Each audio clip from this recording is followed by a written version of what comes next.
কিয়ামতের ময়দানে জাহান্নামী হয়ে গেছে এমন 10 জন বান্দাকে জাহান্নামে একদম ওয়াজিব হয়ে গেছে এমন 10 জন বান্দাকে জাহান্নাম থেকে মুক্ত করে জান্নাতে নিয়ে যেতে পারবে। সুবহানাল্লাহ। দেখেন আমার ভাই বিশ্বাস শরীফের আব্বা জান আম্মা জান হয়তো ওনার আম্মা লাইভে দেখতেছেন, এরা বড়ই ভাগ্যবান, আপনারা সফল হয়েছেন। এটা আল্লাহ পাকের কাছ থেকে একটা বড় দয়া। 2 নাম্বার দেখেন পুরস্কার, কোন হাফেজে কোরআন যদি গুনাহ করে ফেলে, শয়তানের ওয়াসওয়াসায় পড়ে, সে কিয়ামতের ময়দানে জাহান্নামী হয়ে গেছে, সীমিতের জন্য জাহান্নামী হয়ে গেছে। তাকে যদি জাহান্নামে নিক্ষেপ করা হয়, তার সারা শরীরে আগুন লাগলেও এই সিনার মধ্যে কখনো আগুন স্পর্শ করবে না। সুবহানাল্লাহ।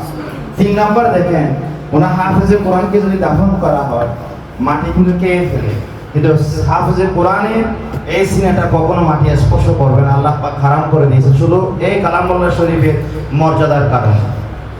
তার 4 নাম্বার দেখেন, আমি আশ্চর্য হয়ে গেছি এই হাদিস শরীফটা পড়ে যে আল্লাহ রাসূল সাল্লাল্লাহু আলাইহি ওয়াসাল্লাম ঘোষণা দিয়েছেন, কোন হাফেজে কোরআনের মা বাপ যদি মুশরিক হয়, মানে কাফের যদি হয়, তারাও যদি মারা যায়, ছেলে মুসলমান হয়ে গেছে, হাফেজে কোরআন হয়ে গেছে, আল্লাহ দয়া করেছেন, এখন তার মা বাবা কিন্তু কাফের কিংবা বেঈমান মুশরিক, তারা যদি তাদেরকে দাফন করে দেওয়া হয়েছে, দেখেন আল্লাহ পাক বলেন, আল্লাহ রাসূল ঘোষণা দিচ্ছেন, ওই তার সন্তান হাফেজে কোরআন হওয়ার কারণে, তার সন্তান হাফেজে কোরআন হওয়ার কারণে তারা বেঈমান হলেও আল্লাহ পাক তাদেরকে শাস্তি সীমিত আকারে দিবেন, অথচ তারা বেঈমান শুধু ওই কালামুল্লাহ শরীফের হিফাজতের কারণে, সন্তানের কারণে।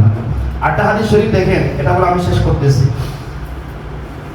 কিয়ামতের ময়দান যখন হবে, এটা কিতাবুল ইলম সাফারের মধ্যে আসতেছে, কিয়ামতের ময়দান যখন হবে, আল্লাহ কতগুলো মানুষকে রাখবেন। আমার এখানে অনেক ছাত্র ভাইরা আছেন, অনেক অভিভাবক আছেন, দেখেন কিয়ামতের ময়দান যখন হবে কতগুলো মানুষকে আল্লাহ পাক ডাকবেন।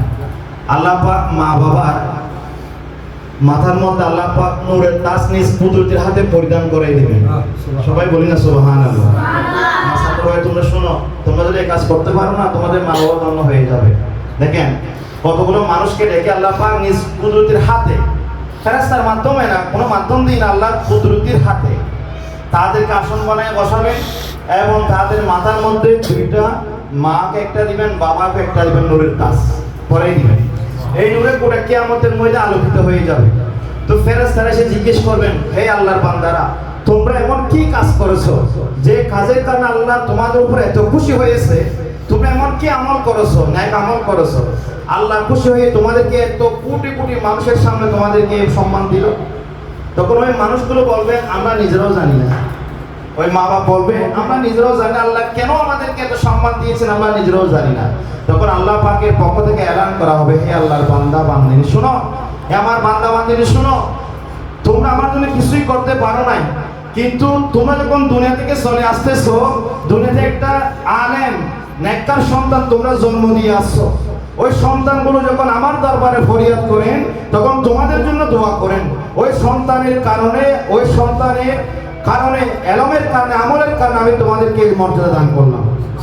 আল্লাহ রাসূল হাদিস বলার পর লাস্টে বলতেছেন, দেখো সন্তানের কারণে যদি মা বাবা এত মর্যাদাবান হয়, এত সম্মানিত হয়, তো যে সন্তান আমল করেছে তার মর্যাদা কত হবে তোমরা কল্পনা করে দেখো।